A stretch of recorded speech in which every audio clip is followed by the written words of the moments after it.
Assalamualaikum warahmatullahi wabarakatuh. Sebelumnya perkenalkan, nama saya Ariel Arsapan dari Prodi Manajemen Universitas Negeri Surabaya dengan NIM 3 digit terakhir 239 atau NIM lengkapnya 24080574239. Dan di sini saya akan memberikan sebuah tutorial menghitung nilai PMT, terus menghitung nilai future value, dan juga menghitung nilai NPV dan nilai IRR.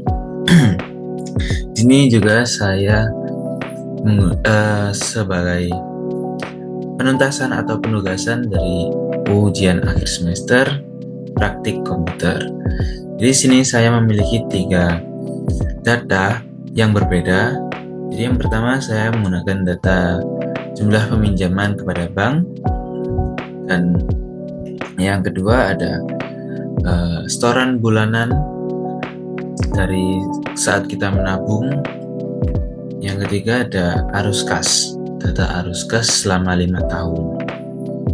Oke, langsung saja kita ke tutorialnya. Yang pertama kita akan menghitung PMT.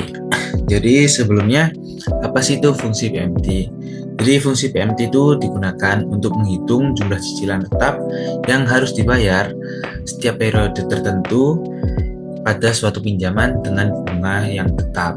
Di sini saya menetapkan jumlah pinjamannya itu sebesar 15 juta dengan suku bunga tahunan tetapnya sebesar 6% dan jangka waktu selama 5 tahun.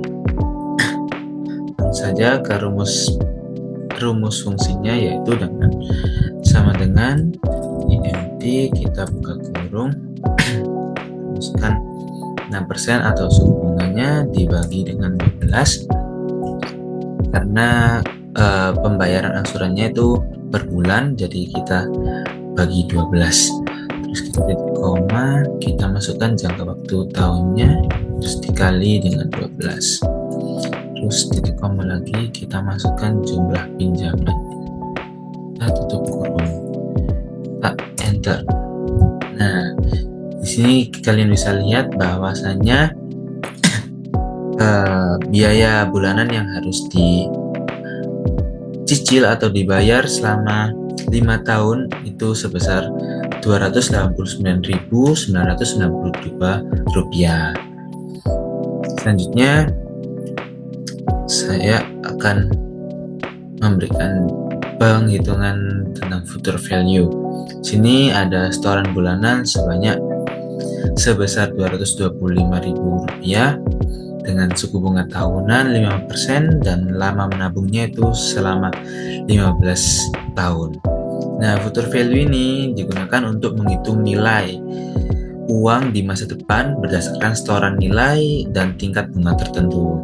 Jadi contoh singkatnya itu kayak uang kita di 15 tahun ke depan itu seberapa banyak sih dengan suku bunga tahunannya 5% dan jumlah menabung 225 tiap bulannya. Itu teman.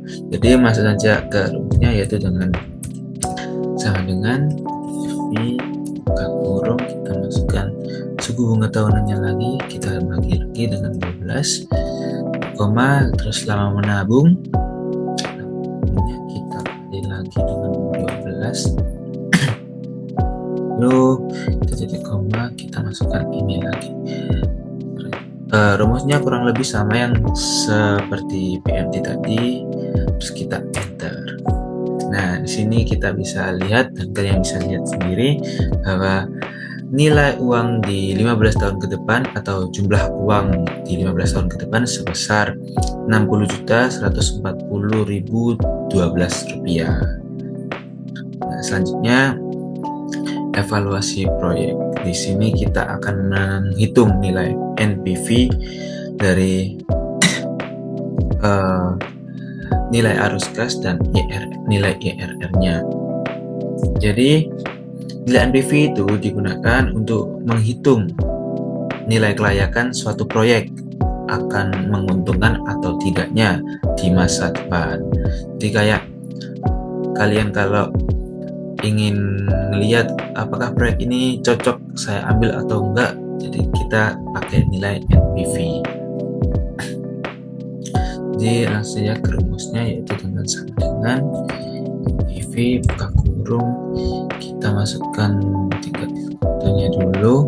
Oh ya, tingkat diskonnya gini, saya menggunakan 12%.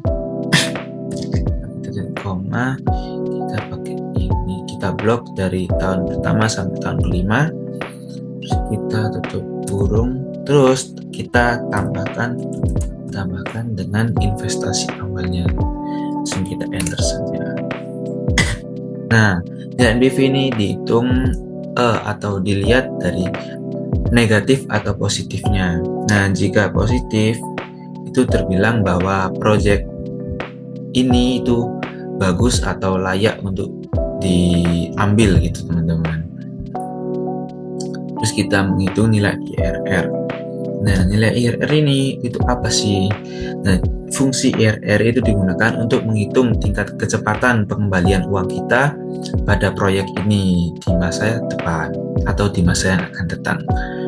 Dengan rumus bisa kalian ikuti, yaitu R kita buka kurung, kita langsung blok semuanya teman-teman di sini. Dari investasi awal sampai tahun kelima. Kita tutup kurung, langsung kita enter aja. Nah, di sini bisa kalian lihat ini dalam bentuk persentase ya teman-teman. Di sini nilai IRR-nya sebesar 21% yang nadanya jadi IRR itu kita lihatnya dengan membandingkan dengan tingkat diskontonya teman-teman. Jika nilai IRR lebih tinggi, maka perputaran uangnya itu lebih cepat gitu, dan terbilang menguntungkan gitu teman-teman. Oke, cukup sekian mungkin pelajaran yang bisa tutorial yang bisa saya sampaikan. Kurang lebihnya mohon maaf. Wassalamualaikum warahmatullahi wabarakatuh.